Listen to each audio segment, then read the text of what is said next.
All right, beautiful day, beautiful pace, in-depth knowledge to share, and new things to learn. We're going to take a look at database, AWS database and analytics, and comprehensively look at the various databases and analytics which we have. And before we continue with that, I would want us to, have a touch of what we did last week so we can bring everybody up to speed. All right, we talked about the six pillars of the AWS well-architected framework. For those that have been around for some time now, you would agree with me that we used to have 5 pillars. And among these 5 pillars, sustainability was not among.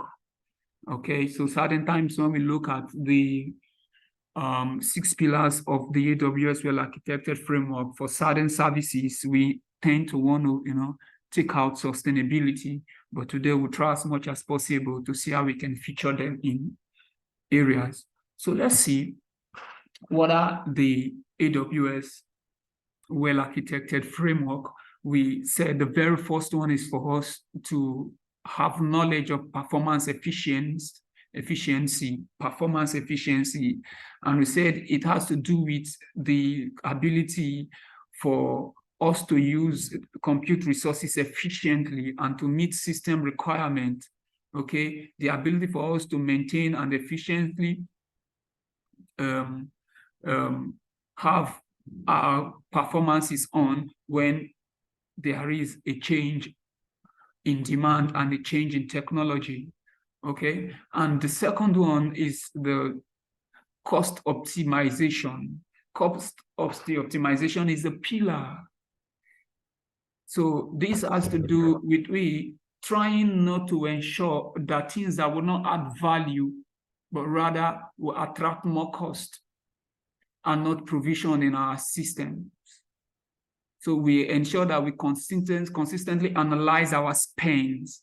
We take a look at our design, then we conduct what is called value analysis. We're analyzing features, functions, analyzing services that may only attract costs, but may not help us to attract excellence. So we try to cannibalize them all. We cut them off. This is what we ought to be doing, looking at those specifications that may not add value, but rather would attract cost. Number 3 is about the operational excellence. Operational excellence, as the name may imply, we want to ensure that we place our gaze on running and monitoring systems that would deliver business value and continually, improve on those processes and procedures. Okay. It has to do with quality. We look at the key areas of our automations and how we can continuously tweak things to better serve us by defining the standards to how we manage our daily operations. So that is about operational excellence. Then reliability, it's one, that is number 4. Now you're taking a look at your workload and how they perform. And you want to ensure that they function correctly and they remain in service, they function correctly and consistently, because there could be times that you provision things for, to be able to serve certain demands if they may occur. And when it happens, it fails. Okay, you wouldn't want that. That is not reliable at all. You want something that you can, provision and go to bed and know that this would work. So that is like you looking at resilient workloads, and how you be able to quickly recover from failures and meet business and customer demand. Yeah, that is about reliability. Okay, let's see.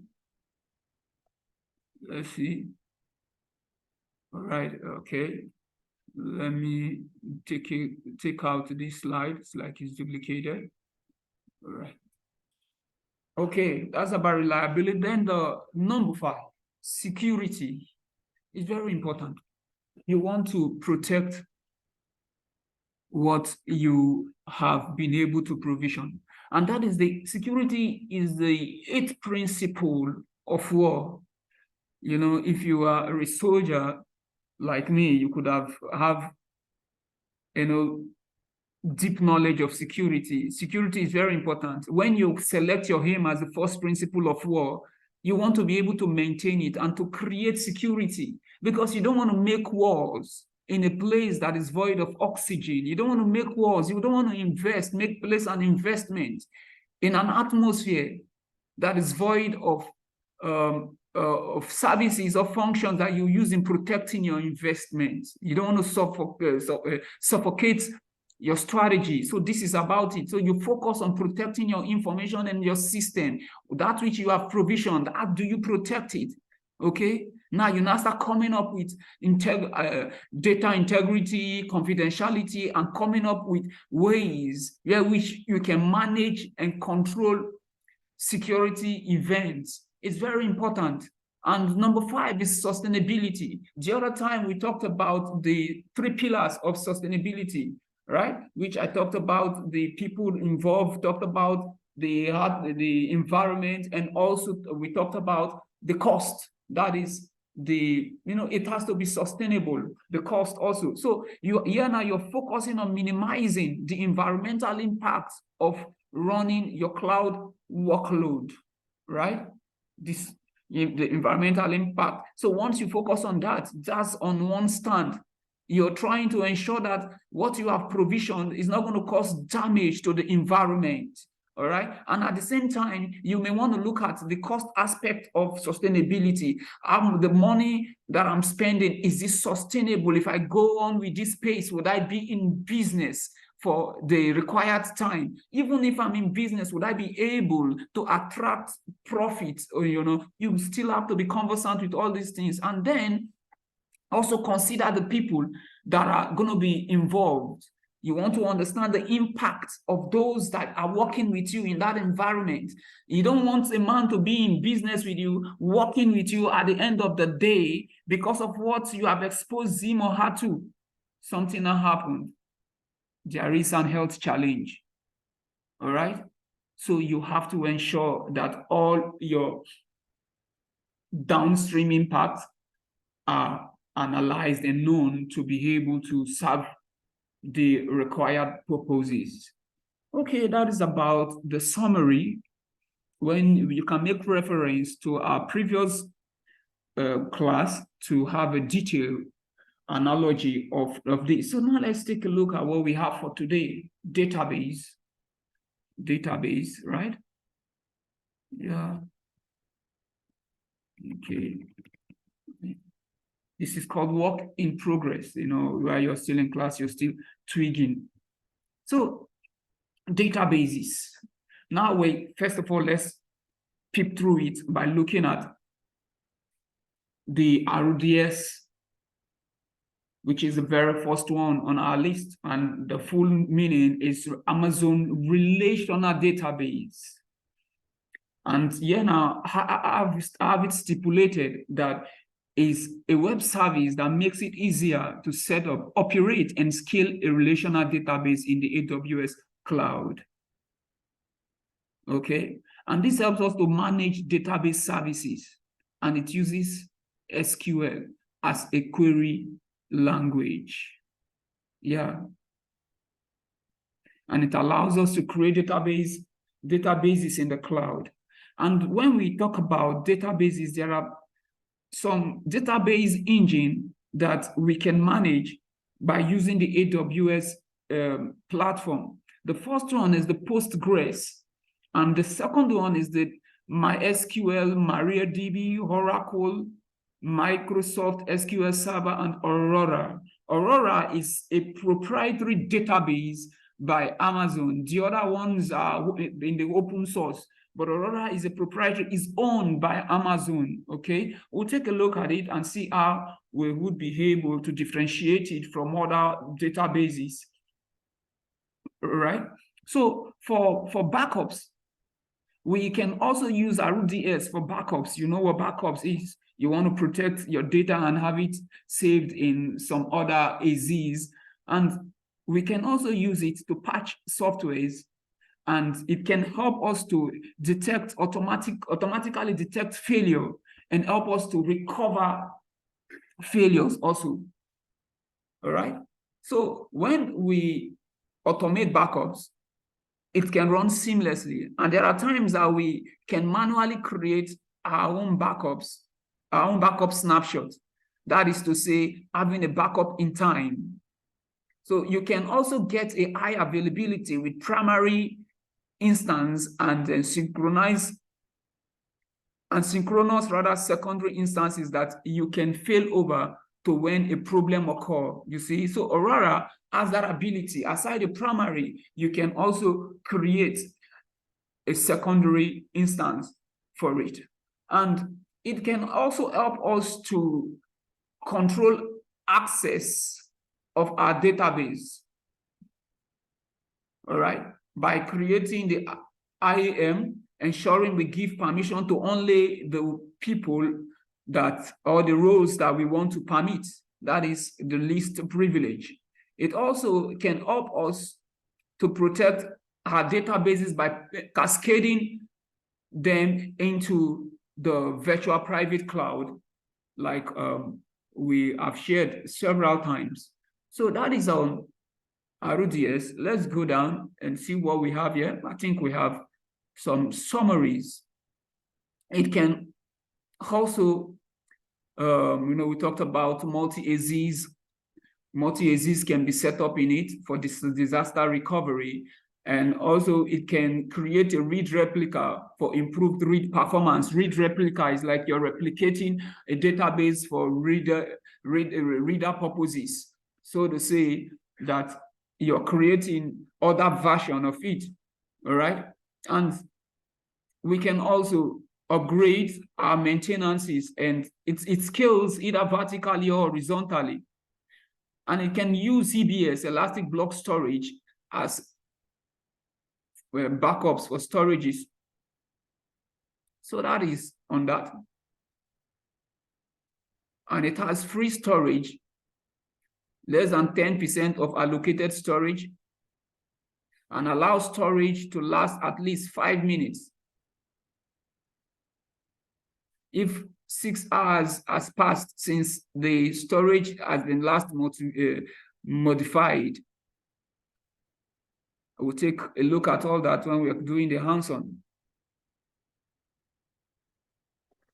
Okay, I was thinking instead of going down to look at every one of them, we should rather, once we're through with one, we go and see how we can do a hands-on of it and go back to the list. The next on the list could have been Aurora. But before then, let's take a look at the well-architected framework for RDS. Now, if you have to design it, what would you do about the operational excellence? You have to ensure that it creates only small downtime when failover happens. When maintenance happens, we don't want downtime. We want to ensure that we keep things in business always. And we have to automate it in a way that it will scale in read replicas and be able to restore the storages. All right? The security aspect of it, we must be able to create the KMS for it. Like in it too, we can set up the security groups. And the IAM, which we talked about, is about how you create security by ensuring that you give least privileges. And you only allow those that should be authorized to access data. Okay? Reliability. When you create multi-AZ, in case of failover or failure, so what do? You know that he's reliable and it's a form of security. Performance. It depends on the EC2 instance type that is being chosen by you and the kind of EBS volume type. All right.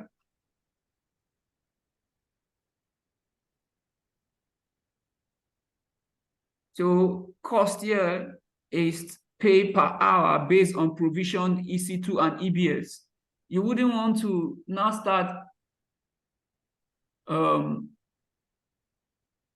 getting a reserve before time, not knowing how much you would use. That's why I would say, let it be on demand, cost per hour. Okay, that is on that. Let's see what we can do about how we can create the RDS, right? You now can log into your AWS console.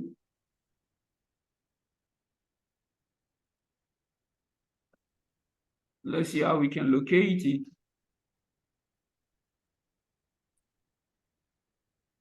Let me go in this direction and see if it works.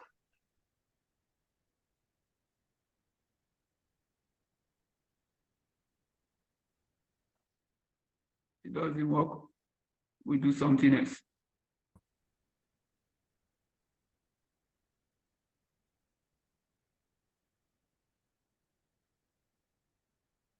If somebody is whistling, please whistle so it can be fast.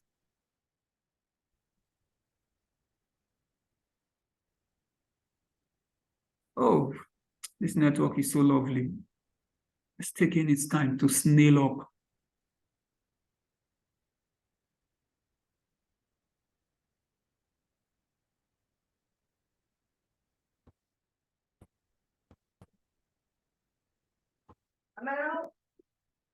All right, Joe. It's loading. Okay. Okay, you can see the dashboard of my database. None is created. It's as smooth and free, just like the mirror. So now, I haven't seen this. Let's say we quickly go to Amazon RDS.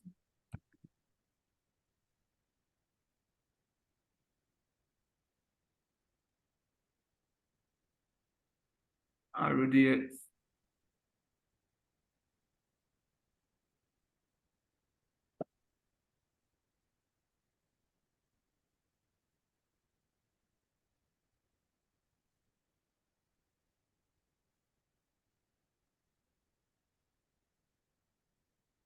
We shall take them one step at a time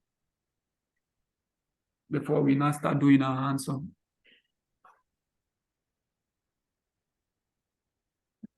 I think if the network is disturbing, we have to go and take the theoretical aspect of the databases. Okay, so what do we do now? Let's say we have to go to create database. We hit create database. Oh, is it how we're going to run today? So now, I haven't seen this. You would see like what we explained, all the databases that can be used by Amazon. You can see the 6 Aurora, and which we now said Aurora is the open source, is a proprietary database for Amazon. And then we have the MySQL, we have the MariaDB, we have the PostgreSQL and Oracle and Microsoft SQL Server. So this is about them.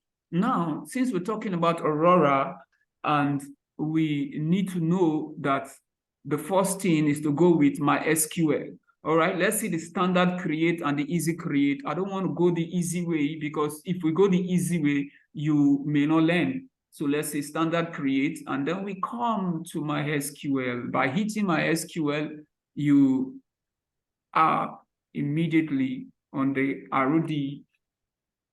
RDS. All right, so that is how that works.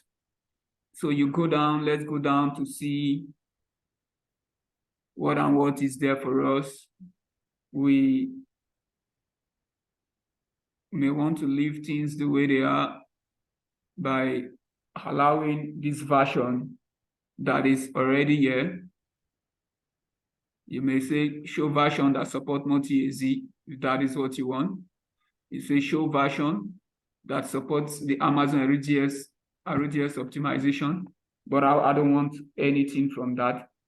Okay, let me leave it the way it is and quickly leave the engine version where at the default. Then let's get down to the template. Yeah, the template is always for us to see lots of the features is good. We'll leave it at the level of the production.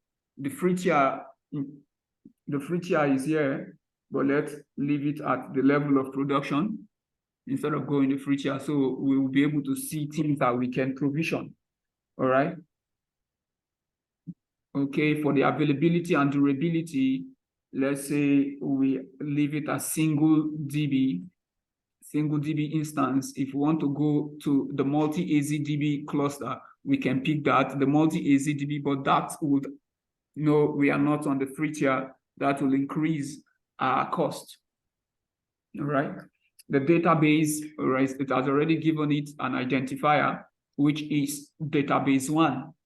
That's to say that the very first database now that we are creating.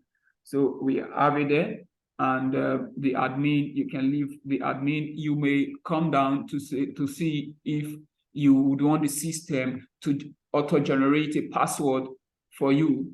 If that is what you want, it's still okay. But I like to keep it the way I would like to control it. So let's take it off and give it a password. Let's give it a password. So for that password, you can take your password, but I love to take Tmex, Jacob. Somebody is cramming my password there. I know. All right. That is my master password for me to confirm it, and I'll give it another Tmex, Jacob. So lots of you can use whatever that is good with you that you can recollect now, and ensure that you have it jotted down. Let's go down to the instance configuration. For the instance configuration, you may want to say show instance classes that supports. Let's show instance classes that support Amazon RDS optimize, right? So now you see when now as we're showing it, is automatically showing us the one that is supporting that which is the memory optimized classes. Okay, but let's pick. Let's take it off. For the function which I want to take, I want to pick this bus table. Right? You can go that, you can pick that, go down and pick that. Now, for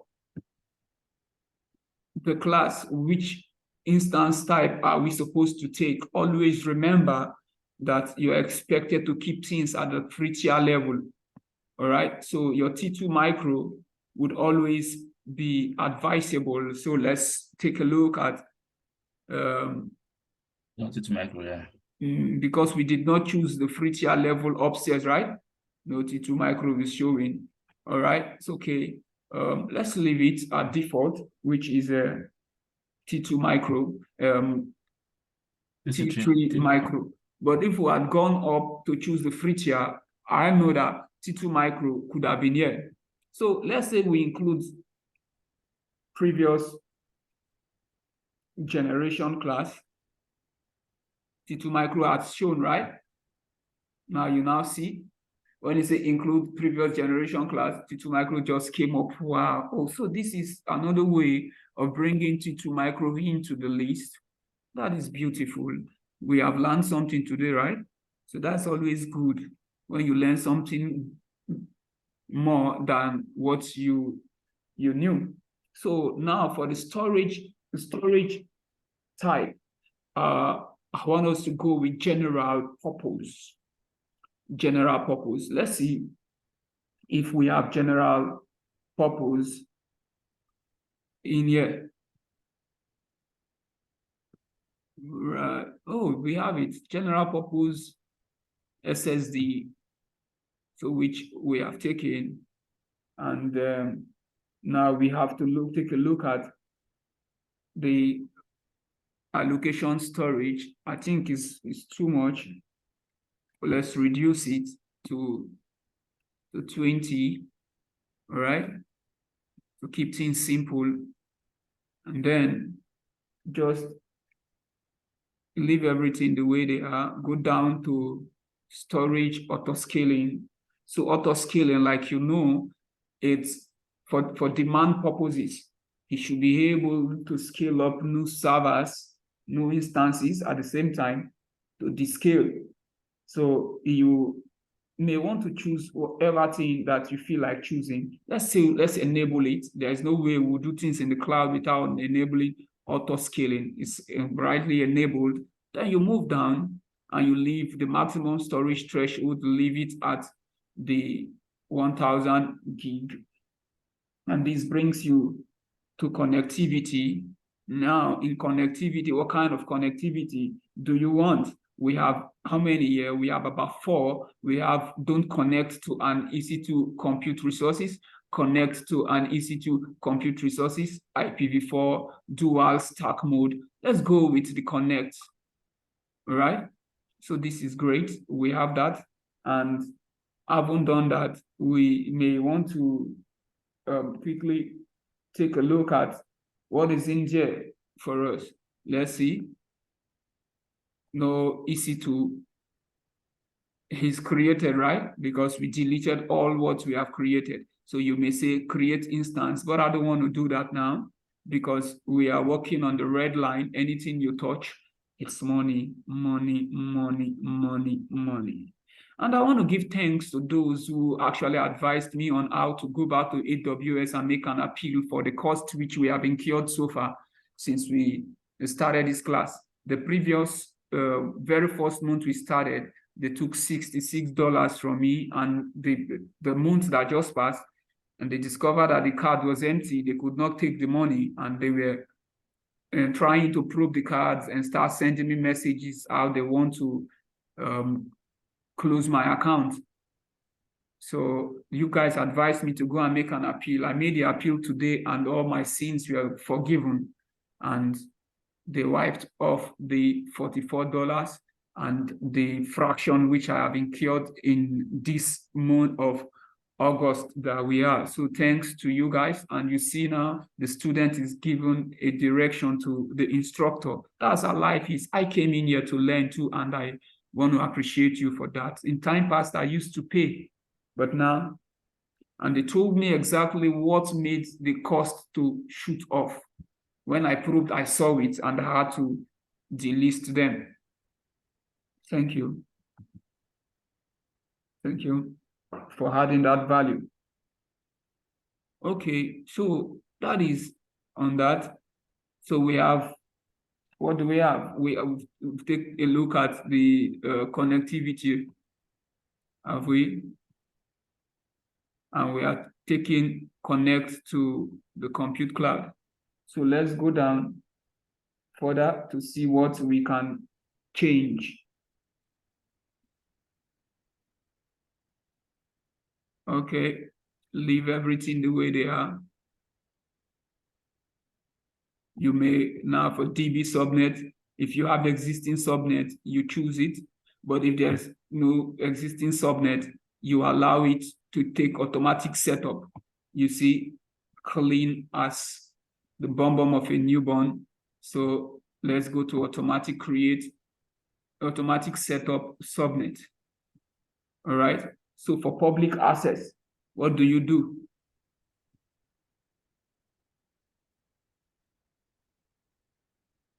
Okay, public access. For now, we may want to say no.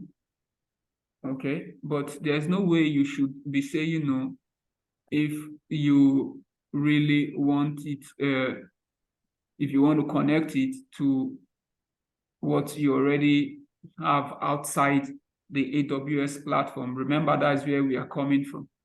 So, and what we have here is not highlighted, right? It said, no, RDS does not assign a public IP address to the database, only Amazon EC2 instances. So because we have not done what? We did not create instance. Since we did not create instance, it will not let us do that. But let's create, okay? If anything happens that I am built, I'm going to call on the professionals in the class to come and advise me on what to do next.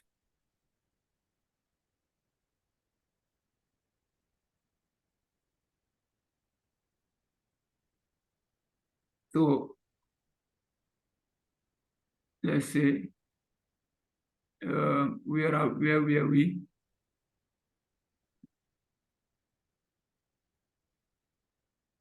Okay, leave it first. Let's see how we can move forward.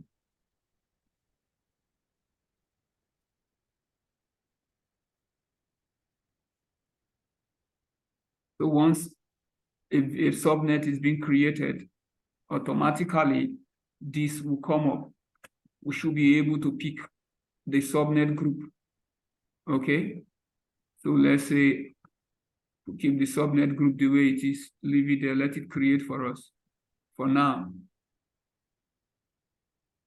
we have to choose existing VPC. If there is none, we create. All right, so this is how you go about it. This is how you go about it.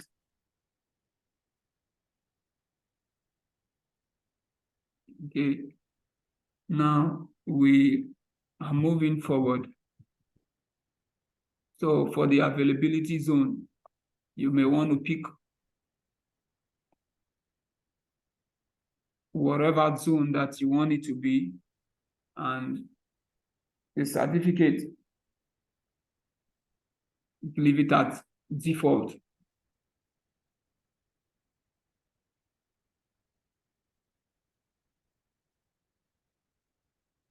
Then you go down to the database authentication and you pick your password authentication and still go down to monitoring. Now you see, okay, you have it enabled. Let's see how we can enable it. It's good, leave it like this. Enable it. So here now, we are good. Once we say go, the database has been created. You say create database is being created. Now you can take a look at the estimated cost for a month for what we have done. They said this billing estimate is based on on-demand usage as described in Amazon RDS pricing. Estimate does not include cost for backup storage. Can you see that? So estimate your monthly cost for DB instance using -- AWS simple monthly calculator. If that's what you want to do, once you click this, the calculator pops up, and then you now look at the services which you would want to use and the duration you think they should stay on, and you know how much that will be called of you at the end of the month. So that is how RDS works. So once we click go, we are good. So for now I still want to show you something. Remember, there are instances, remember there are VPCs that we did not touch, security groups that we did not touch. Why? Because we're trying to keep things simple. So why, when you have this done, the things go straight to the subnets that you would want them to sit on. The instances now will sit in the security groups which you have created, because you know that your security group protects your instances. And at the level of your subnet, your knuckles, protect your your subnet. And when you have the VPC created, what happens? Automatically, all the requirement of a VPC will be set up automatically, and your preferences will go straight into where you want them to be. So this is for RDS, relational database. So after this class, you would be required to go back and front, trying to understand the differences between the varying databases. So having done this, let's go back to our slide and see what we have on the list. So what's next? Aurora. Yeah, Aurora, like I said, belongs to AWS. It's AWS brainchild, is their baby. They are the native owner of the Aurora. Okay, it's not an open source database, and it has both Postgres and MySQL. I showed you that. When we go back, you will see it. Only Aurora has that on the database platform. So is cloud optimized and claims 5 times performance of improvement over MySQL on RDS. Can you see? That is to say that the performance of Aurora is like 5 times, better than that of the RDS MySQL, and 3 times the performance of Postgres on RDS. So Aurora storage automatically grows in increments of 10 gigabytes up until 128 terabytes. That is so much, right? So Aurora can have up to 15 replicas, and the replication process is faster than the MySQL sub 10 milliseconds replica lag. We will see a diagram in the future as we progress where you would have understanding of the replication. You will see the master reader, and then you see the replicas, the read replica. So for failover in Aurora is instantaneous. That is highly available and is native, like we have said. So Aurora costs more than RDS, about 20% more, because you can see the beautiful functions, the beautiful performance that Aurora is bringing in. That's why it costs more, but it's more efficient. So what you are paying for, you will see it, okay? So let's take a look at the features. It has automatic failover, backup and recovery, yeah, and then isolation and security, and it can comply with the industry, and it has a push button scaling, boom, and automated patching with 0 downtime. The other day we talked about patching. Patching is a security term. When a bug has been identified, it gets in there to seal it up, okay? So advanced monitoring, okay, and it can carry out monitoring, at the advanced level. It has routine maintenance, can be scheduled, and you can have a kind of backtrack when you want to restore data at any point of time without using backups, all right? So that is about that. So now let's take a look at the high availability and the read scaling. Before that, let's see. Here now, I have it. I say 6 copies of your data across 3 AZs. Can you see that? This is availability zone 1, availability zone 2, availability zone 3. So if this is the master, what happens? It creates a read replica in that same AZ that you have the master, and then would move on to another availability zone to create 2 reads. And the third one to create 2 reads. It shows, the durability, how and availability, how to be able to, back your data, your database up. So that is how it works. And now for shared storage volume, we said replication plus self-healing and auto-expanding. See, when data keep going in, it can auto-expand and it keeps increasing it, and if anything is going wrong, it has the ability to heal itself. So that is about that. So 4 copies out of the 6 needed for writes. You see? So 3 copies when we say needed for writes, that is to let you know that it's very possible for you to work on 4 of the 6 copies as like your native data. So 3 copies out of the 6 need for reads that you can only read, access them, and you read them. You may not be able to work on them by trying to upgrade, and do certain other things on the databases. So self-healing with peer-to-peer replication, storage is stripped across 100 seconds of volumes. Hundreds of volumes rather. So Aurora, one Aurora instance takes writes master, this is the master, automated failover for masters in less than 30 seconds. Wow, that's beautiful. Master plus up to 15 Aurora read replicas. You see, that's what we're talking about. You can, from one single master, have up to 15 read replicas. All right?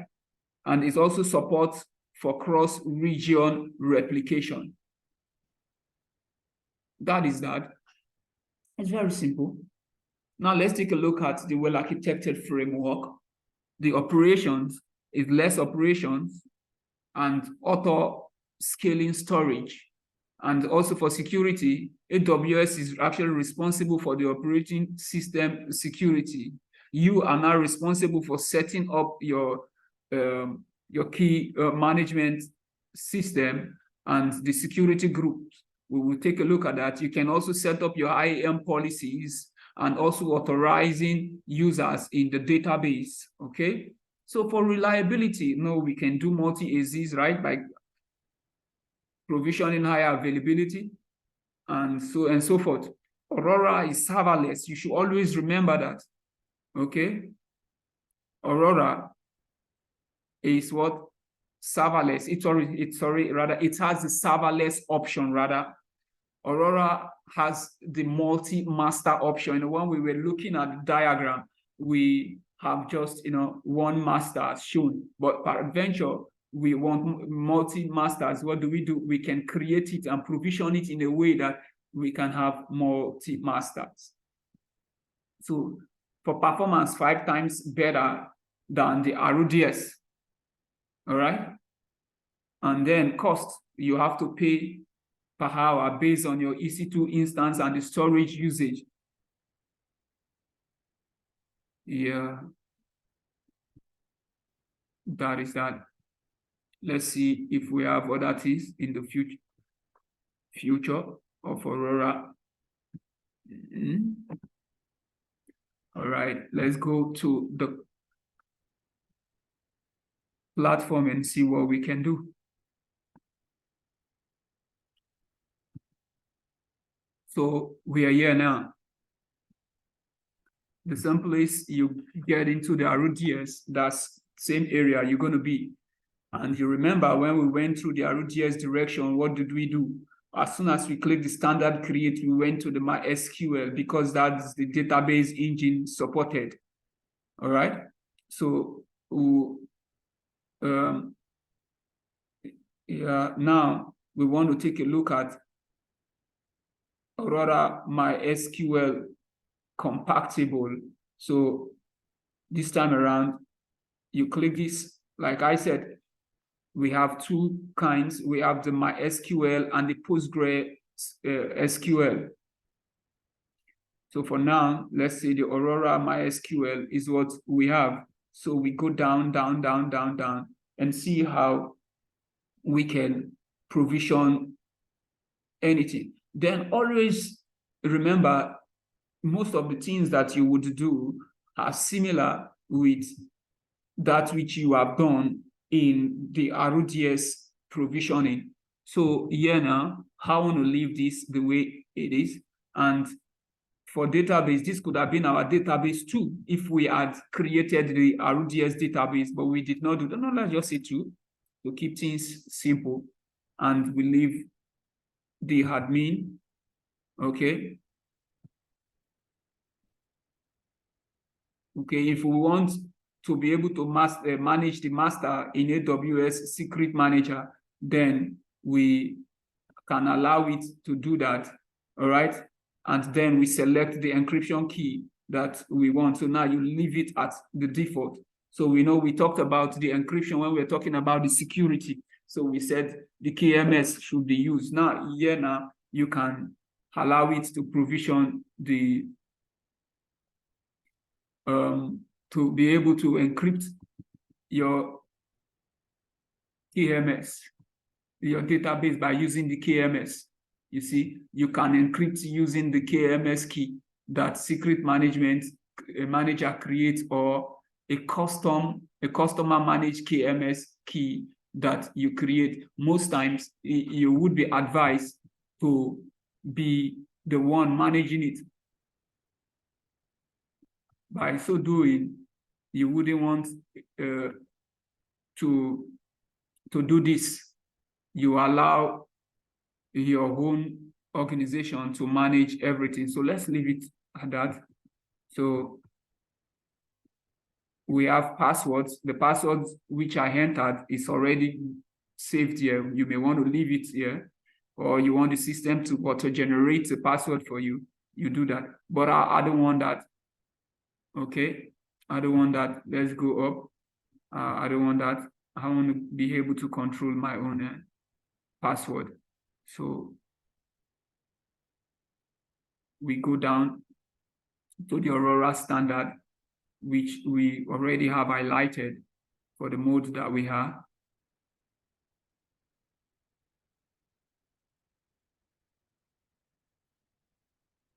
Okay, and the database, you may want to say memory optimized, or you leave the bus table the way we did that.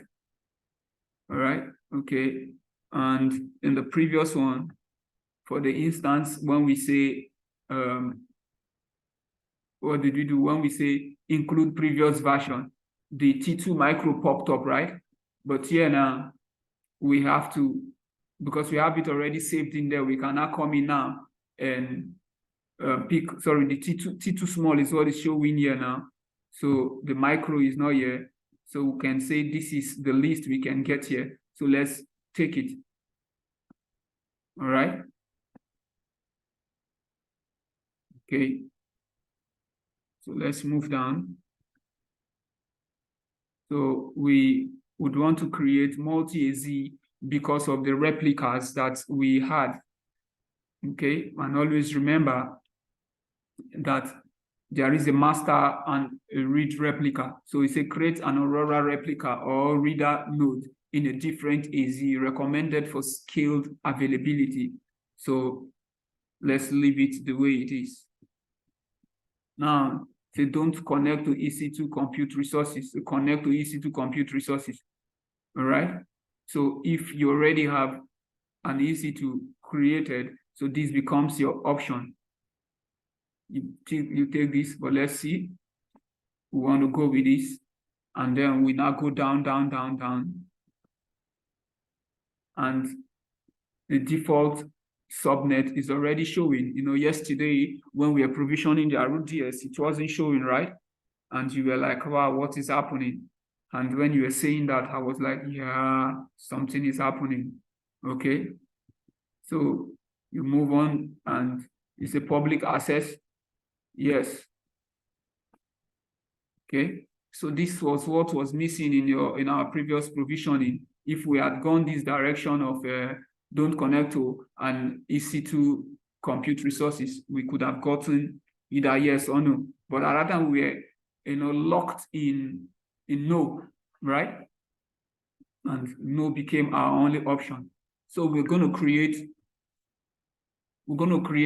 a new VPC Security Group. All right, since we do not have any. Okay, if you had, you click this and you will see if there is a default. Okay, launch wizard 1 is there. So you take it.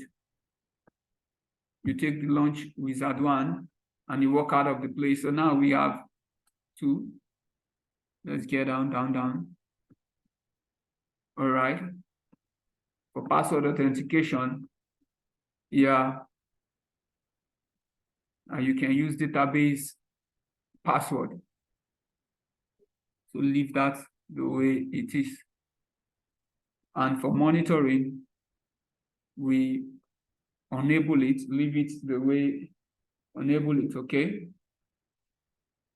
For the sake of this class. Can you see what's happening? Did you see it? $29.93. That is our monthly estimate. Yeah. So if you have this created, you are good. So I don't want difficult.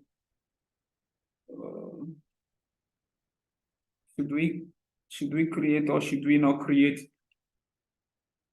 Benjamin, I want to hear from you.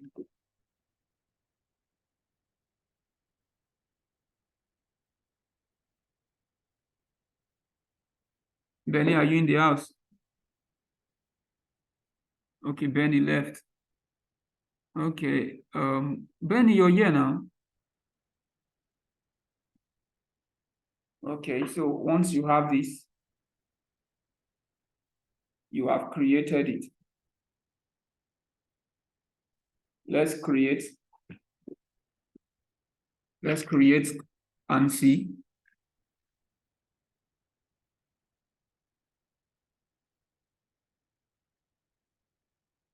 You say your request to create DB cluster database to instance didn't work. The DB subnet group doesn't meet availability zone coverage required. Current easy coverage is it to add subnet to.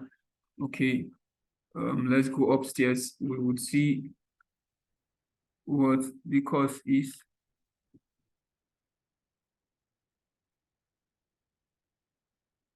Hold on, guys. Let's go down.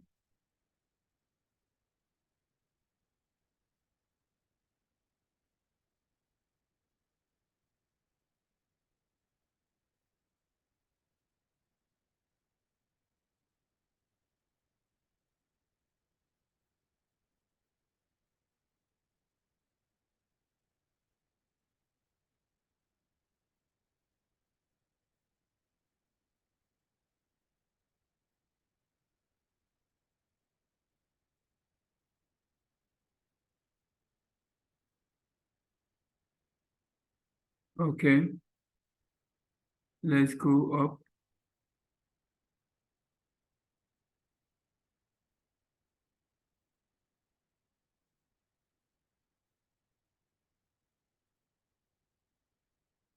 And this is added.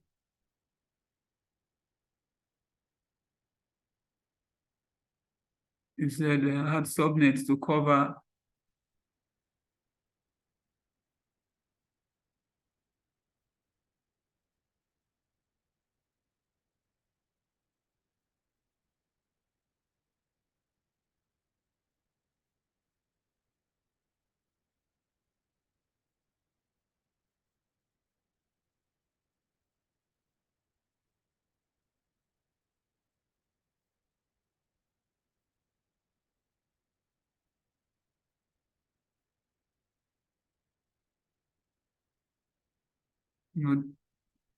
we have to play around subnet, choose existing. Let's say create. Let's go down. See?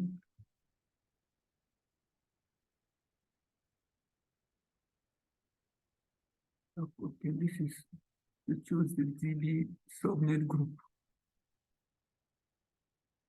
We do not have subnet group.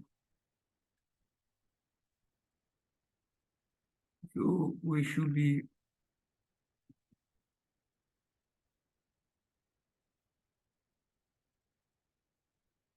put this here for what we are choosing. Just leave that there. So we have to ensure that we keep things in the right way for us to continue. All right, availability zone 1. Let me read back. At least use coverage US East 1C, add subnet to coverage US East 1C, US East 1C. Okay.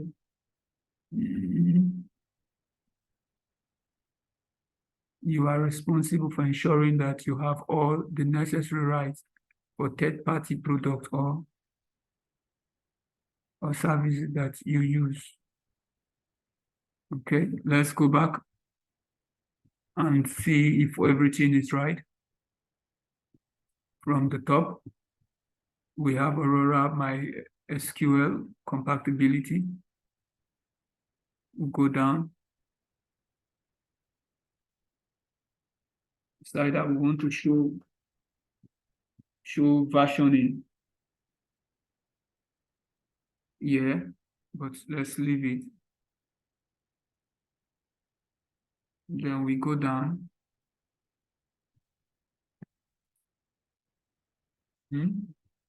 Production, database 2, master username.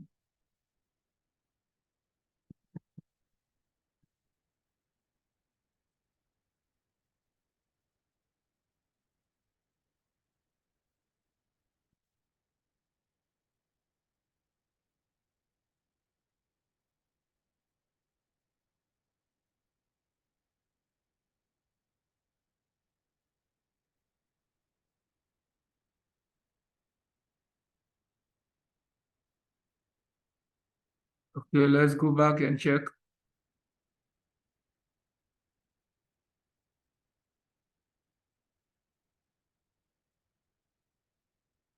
Okay, we're still facing the same issue. We still have to go back and ensure that we have everything arranged. What is it saying now?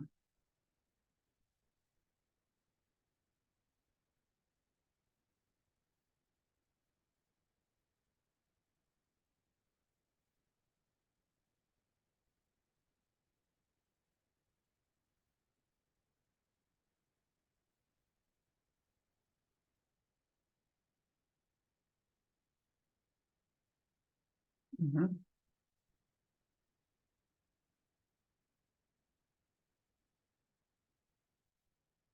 me go with this default.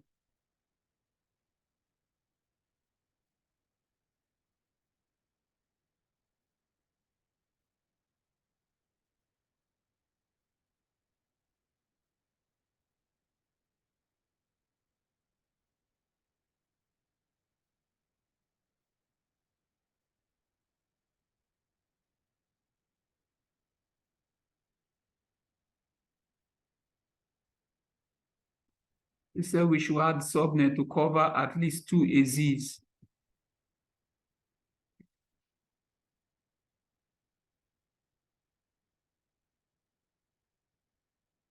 To add subnet.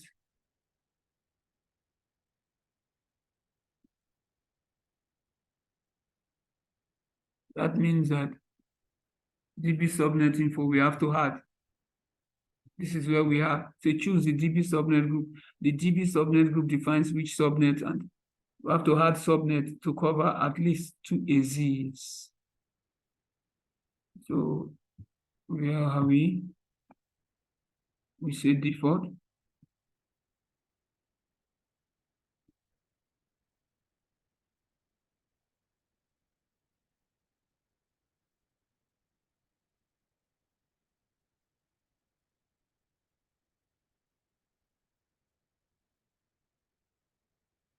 From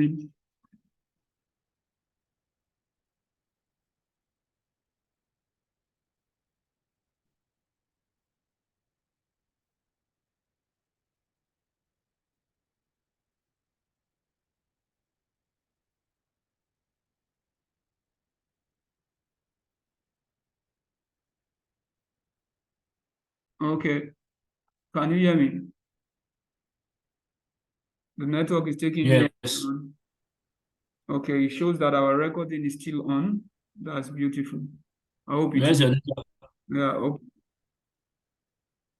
Okay, let's quickly go back to share the screen. See screen. Okay. So we would I have to correct the challenge that is giving us this. All right, I know that because I'm being careful not to include things. Let me see if this would choose the available zone from the current AWS region to create. We'll come back to that and ensuring that we have everything about the RDS corrected, because they want us to choose at least 2 availability zones. That is, the DB subnet group doesn't meet availability zone coverage requirement. Current AZ coverage add subnet to cover at least 2 AZ. Okay, when we go and create our subnet appropriately, we would place it into availability zones. For instance, create our subnets appropriately and configure it the right way we could have configured it. We will be able to have this corrected. Okay, so this is not a big deal. It's like all these that we have been picking default and create new this thing that we've been choosing. You could have gone to create them before coming here. So that could have allowed us to get things done the appropriate way. Okay, we are still facing the same challenge. So let's leave it. Okay, let's take this multi-AZ deployment and see if this will correct it. This multi-AZ Aurora replica and different, let's see, this might correct it. Let's see. All right. This did not correct it, right? So let's leave it. We're going to go back and come back to it whenever we have been able. Maybe in our next class, we will do that, but don't waste all our time. Let's go to the next stuff we have on our list, which is the Amazon ElastiCache. All right, let's see the slide. Amazon ElastiCache.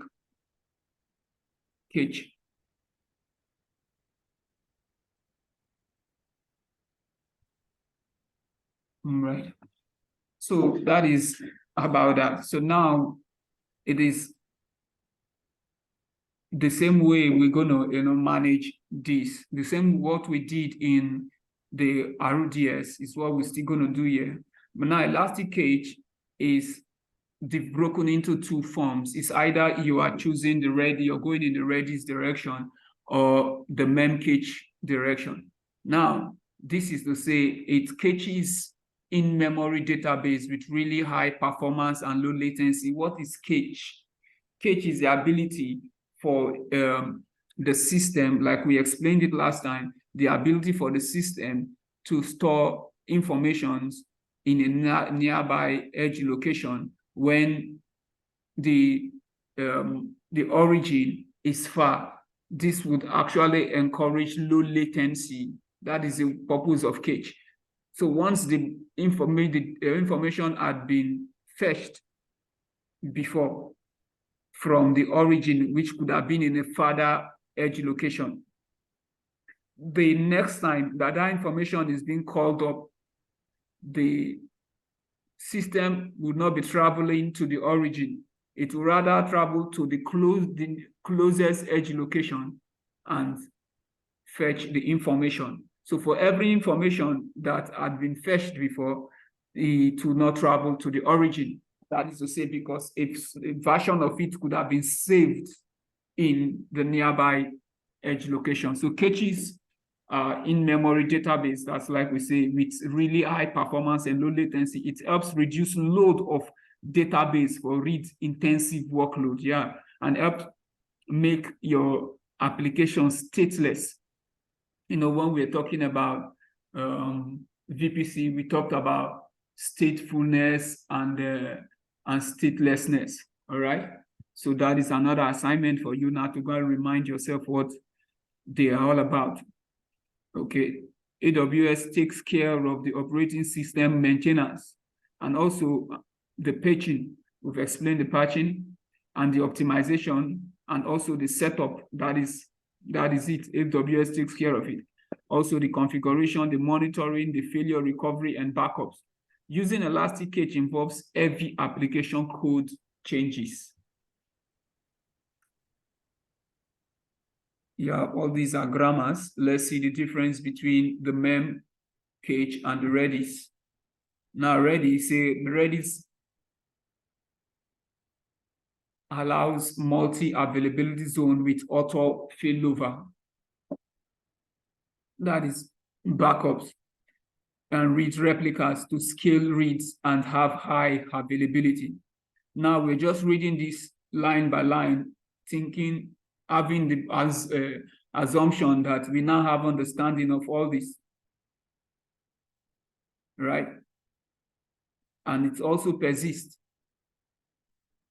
Then for the memcache, what happened? Multi-node for partitioning of data that is shading. The memcache is for shading and no high availability. There is replication cannot take place there. It does not persist. And no backup and no restore. And it has multi-threaded architecture. All right. Too much grammar is not good in evening church. So let's move forward. When we go to the answer, we should be able to understand the differences.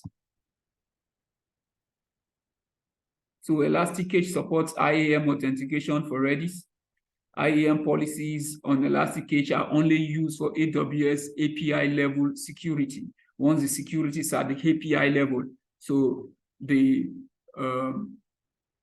Redis is the most required. And there's what is called the Redis auth. Redis auth is that you can use or you can set a password or a token when you create it. So then we have the Redis cluster. This is an extra level of security for your cache on top of security groups. So that's a level of security on top of your security group. Okay, now you could have been conversant with security groups so much. And if you cannot recollect, just say it is the firewall that protects your instances, right? Just always remember that. Then the memcache, it supports SASL-based authentication advanced. To explain this, let's quickly check. Let's quickly go down to get the full words of this. As we just speak, it jumped off my head, but it's at the advanced level. The full meaning. Let's go Google some things. Right? Okay. Let's Google and YouTube. What is SASL authentication? Google is your friend. It means simple authentication and security layer. Simple authentication and security layer. Simple authentication and security layer is a framework for authentication and data security in internet protocols. It decouples authentication mechanism from application protocols. Okay, so now at this, your pay grade, I would encourage you to leave it at the level of simple authentication and security layer, which is a framework for authentication and data security. No, we talked about authorization and authentication. If you have forgotten, you would be required to go back and read it. Benjamin, you are here. You can kindly unmute and explain to the house what authentication and authorization is all about.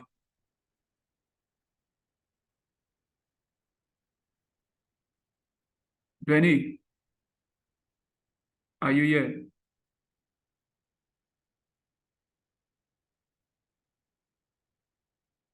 Times. Times. Yes, It's only three of us that are left. Me, you, and Benji. it's still, yeah, it's still okay. Benny can go ahead and explain that when the later will come and see the recorded version. Okay. Our class is dragging far for them and they are tired, but it doesn't matter. Go ahead. Benny, are you here?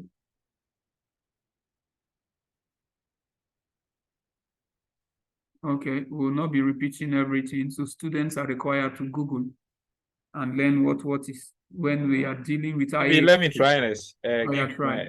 my little knowledge. Right. Can I go ahead? Yeah, you are free. Yeah, so authentication is the system trying to ask you to prove who.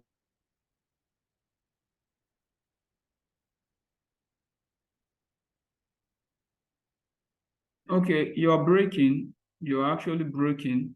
That, and then authorization have to do with once you are authenticated, the authorization will now decide what resources you have access to. So it kind of set a boundary for you. See, I'm so proud of you, you know. Thank you very much. You have done very, very well. That is about authentication and authorization. Authentication is putting a face to who is doing what, right? And to be able to define that the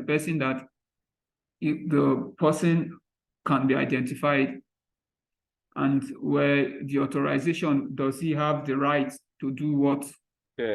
Yeah, so these two things, they work hand in hand.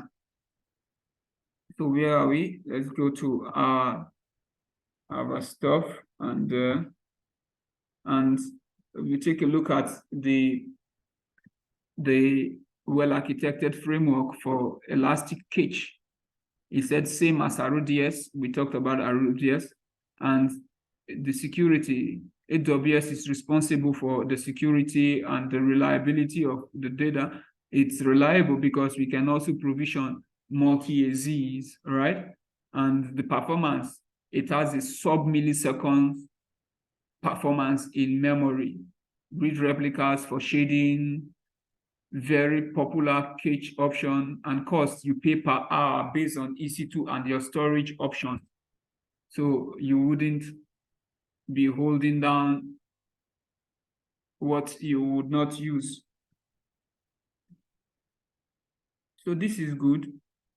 Let's quickly go over to the platform and see what we can do with that.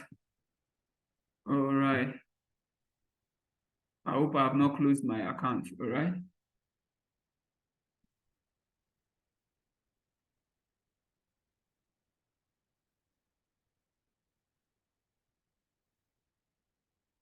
Let's open another window. I will correct this thing before we leave here. So I think we have to open another window.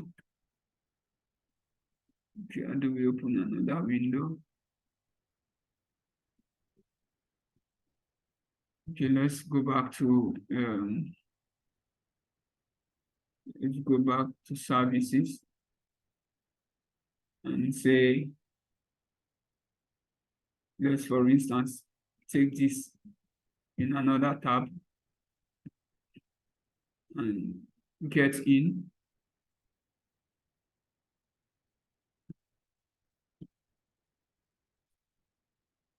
Correct it.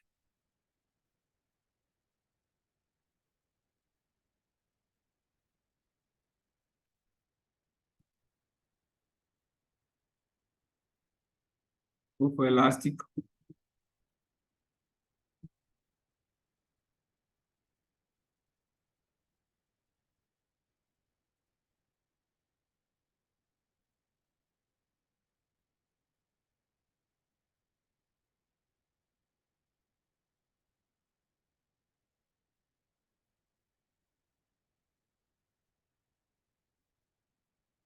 Give it some time.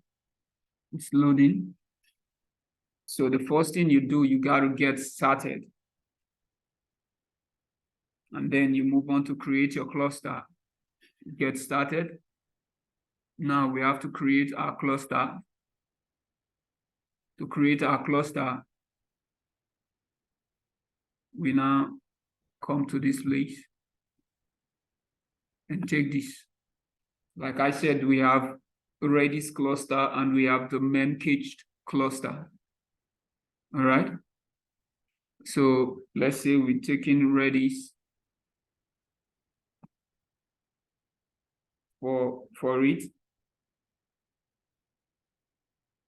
Let's move on. It's an easy create. Configure and create new cluster. Let's take that. Configure and create new cluster. Like, I don't always want us to go with the easy create. But though when you work in the organization, certain times you use that, but for now, so we would have to disable the mode. And you get down, you enter your cluster information, give it a name, say Jacob,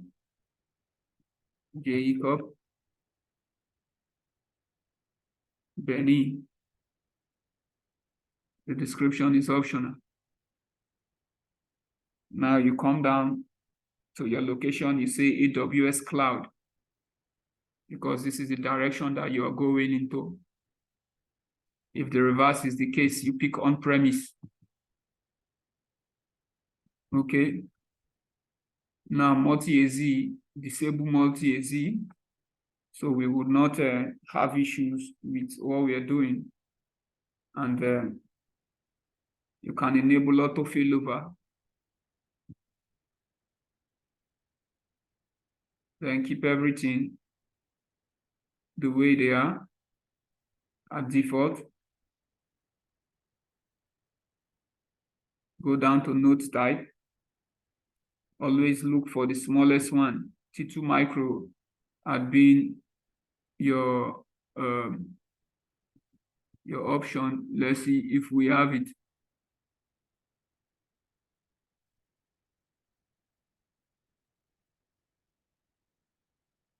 T2 medium, cache T2 micro, right?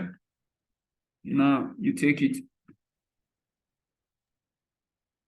Now the number of replicas, for the sake of what we're doing, you can take any number, but for now, I want you to just put 0 here to avoid certain challenges. And you may want to create a new subnet group. This is required, a new subnet group. You can give it another name by using Jacob, Benny. Benny is a very stubborn guy, but what are friends for? Still have to. So leave the VPC at default.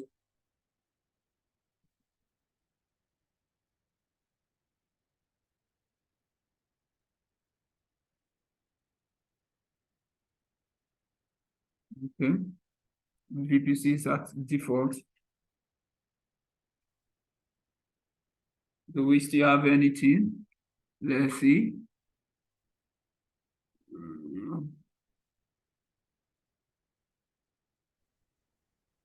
The same thing they were telling us there is here. They said for multi-availability zone, high availability mode, choose IDs for at least 2 subnet from 2 availability zone.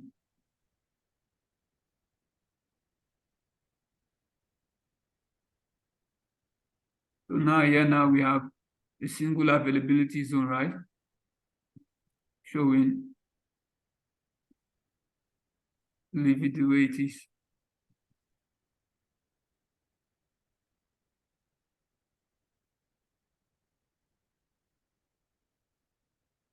Leave it and say next.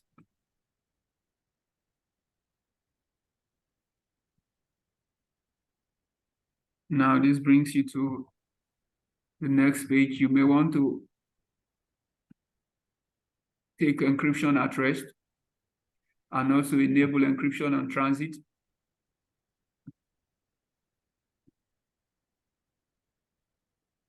Then use Redis auth default users access or your user group access control list. All right, but leave things the way they are.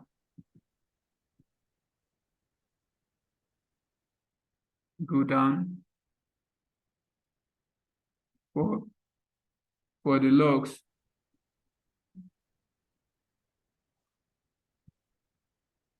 We're using JSON.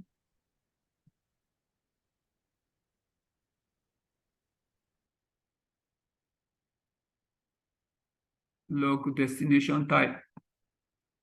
We use CloudWatch logs. All right. When we get to CloudWatch, we will talk what CloudWatch is all about. For now, it's for monitoring. Log group name. Leave it. Okay, let's take it. And we move on to next. Now we have to set up the clusters. Okay, this is a preview, advanced settings, leave it. Security group none, go down. And once you create, it's been created. That is for Redis.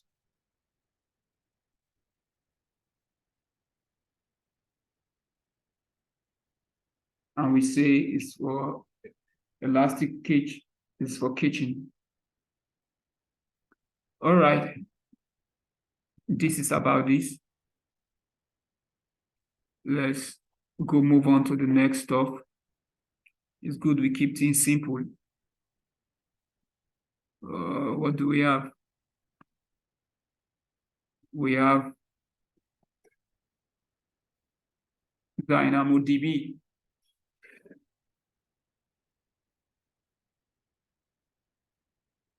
Now, DynamoDB is actually fully managed database, and it's no SQL database service that provides fast and predictable performance. It's actually serverless. You can actually use it to create a database table. You know, for DynamoDB, we create database table. For the other, we create tables rather. For the other ones, we have been creating databases. And on these tables, we can store and retrieve any amount of data and serve any level of requests and the traffic required. So when data can, you know, automatically spread and so on and so forth, and we spread over the tables that you have, all right, it allows us to create full backups of our tables for long-term retention and archivable for regulatory compliance needs. Okay, peradventure you want to move your data to the cloud because of regulatory compliance needs, is still okay. So all of your data is stored in solid state disk and is automatically replicated across multi-availability zone in an AWS region automatically, right? And this is different from the Aurora, it's different from the ElastiCache, different from the RDS. This is no SQL, and it stores them what on the at table level. Let's go to see, before we move on, let's take a look at a diagram. So look at a table, and each table has a primary key. All right, now you see this diagram. And the primary key are divided into both partition key and sort key. And the sort keys have their their attributes. Each table can have a definite number of items like rows. Each item has attributes, can be added over time. What does it mean? Attributes, anytime you hear the word attribute over anything, attribute has to do with the description of a thing. It has to do with the description of it, the details of anything, how it's been described. So that is about that. So that's why I say each item has attribute and can be added over time. So with time, you can keep defining them.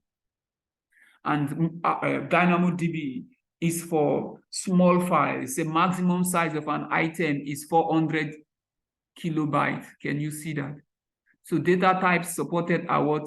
Scalar type, document types, set types, right? So therefore, DynamoDB, you can rapidly evolve schemas. We will take a look at that. Then when we are provisioning it, it's either we are taking the on-demand option, the capacity mode to be either on-demand or the provision. For on-demand, it means that we have a kind of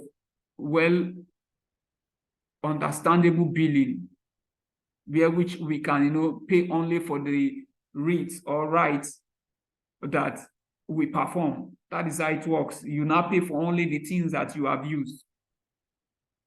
Then for the provision mode, what happens? We manage and optimize the price by allocating reads or writes capacity in advance. You say, okay, I think from now to the next 3 months, this is what I will be able to use. So you make a forecast and then you have that done. So it's as simple as that. So now we're going to see the next slide. And for the well-architected framework, the performance efficiency evolve around modeling the data, choosing partition keys, like you saw the partition keys and the sort keys, and defining the secondary indexes. That is how it works at the performance level. But for the cost optimization, you can now choose the most appropriate capacity mode between what? On-demand and the provision capacity mode.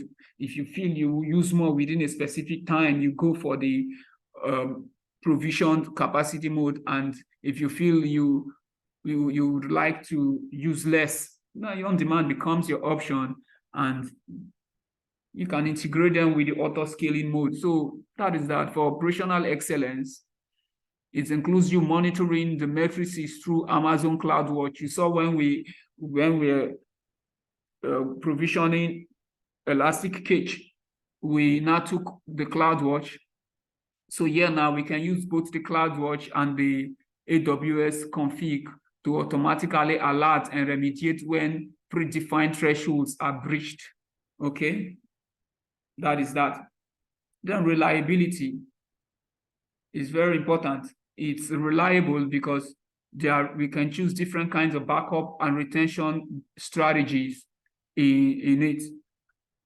Okay, then the security, we should be able to encrypt in transit with HTTPS if we choose the type of keys for data at rest encryption and defining the IAM rules and policies to the authentication and authorize fine-grained access.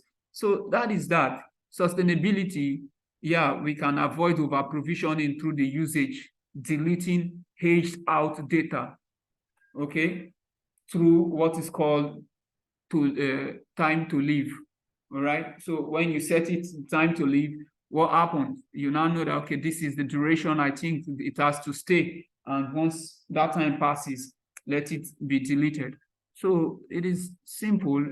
It's something that anybody can do, all right? All we need to do is just to learn it and know what is required of us to pursue it. For DynamoDB, let's see. DynamoDB.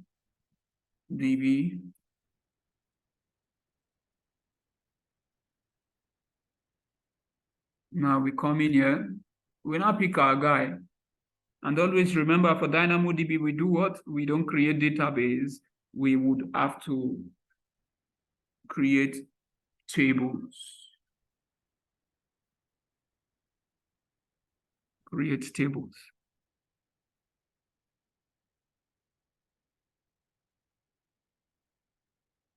And always, before we create tables, let's go back to our slide. I want us to summarize everything. Remember, DynamoDB is serverless, which means you don't control it, AWS controls it. And NoSQL, that is the database engine, all right, that it uses. Let's go upstairs. Okay, upstairs for Aurora. Let's see what happened. For Aurora, we have what? MySQL, and then, Postgres and MySQL. These are the two that can be used, the database engine, Postgres and MySQL. For those that will be going in for the solutions, architects, associates, or professional examinations, you always would be required to have knowledge of this, and you put this at the back of your palm so you can remember Aurora, Postgres, and MySQL are supported, okay? Then for RDS, let's see, SQL, right? Though we have the option to pick either of these engines, because on the AWS databases, but for the sake of RDS, is the SQL database that is being supported. So anytime you hear the SQL, that is, you hear the SQL, you know that RDS can become your option. Then when you want to pick my Postgres and MySQL, Aurora, which is the proprietary database for Amazon, becomes your option. Then you continue to know SQL. What happened? You're talking about DynamoDB, right? So just keep this. Remind yourself of it. Just keep reminding yourself, all right? It's good to know these things because employer may want to know if you have the knowledge of it. So you give it a table name, Jacob Benny.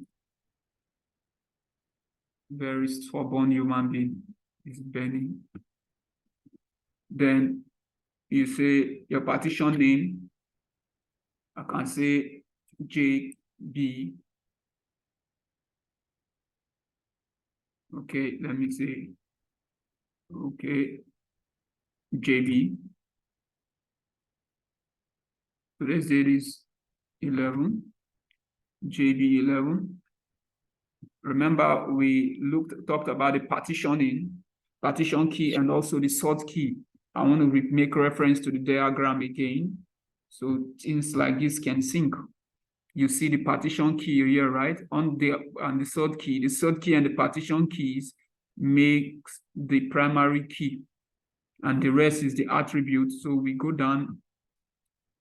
So sort key, let's just let it.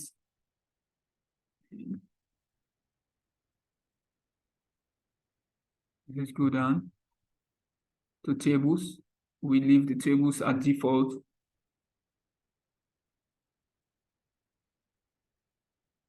Default settings. We may later go back to create it. This is a default table settings. You may want to auto scaling. No. Provision write capacity. It has given you table classes, DynamoDB standard, deletion protection off. So you may not have that. So once you do that, you have created the table.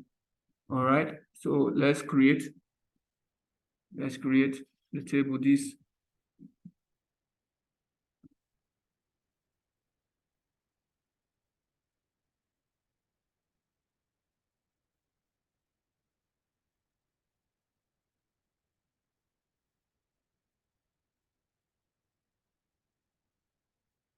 Okay. Have the table created. So with that, we can keep creating more tables if we want, but for this, let's wait for it. Okay. Table is created and is active.